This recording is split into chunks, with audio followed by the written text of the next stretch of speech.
అతి స్నేహం ఒక్కొక్కసారి ఎటువంటి పరిణామాలు తెస్తుందనేది కూడా ఈ వీడియోలో మనం తెలుసుకుందాం. ఇలాంటి మరిన్ని వీడియోలను ఎప్పటికప్పుడు మీ ముందుకు తీసుకొస్తుంది మన చిత్తూరు సినిమా ఛానల్. కాబట్టి సబ్స్క్రైబ్ చేసుకొని పక్కనే ఉన్న బెల్ బటన్ నొక్కడం మాత్రం మర్చిపోకండి. ఎవరికైనా అతిగా దగ్గర కావడం అనేది కూడా అనవసరమైనటువంటి సమస్యలకు కూడా దారి తీస్తుందని కూడా చెప్పడం జరుగుతుంది. కాబట్టి ప్రతి ఒక్కరు కూడా ఇక్కడ స్నేహం ఎంతవరకు ఉండాలో అంటే మితంగానే ఉండాలి. అతి సన్నిహితంగా వెళ్ళినప్పుడు కొన్ని తప్పులు జరిగేటువంటి అవకాశం ఉంటుంది. ఇది మనకు చాణక్యుడు చెప్పినటువంటి ఒక నీతి సూత్రంగా చెప్పుకోవచ్చు. ప్రతి ఒక్కరి జీవితంలో కూడా ఇది ఉపయోగపడుతుంది.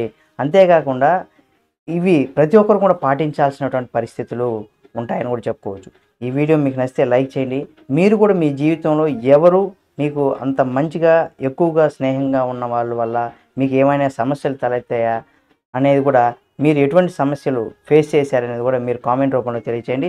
మరిన్ని వీడియోల కోసం మన చిత్తూరు సినిమా ఛానల్ సబ్స్క్రైబ్ చేసుకొని పక్కనే ఉన్న బెల్ బటన్ నొక్కడం మాత్రం మర్చిపోకండి.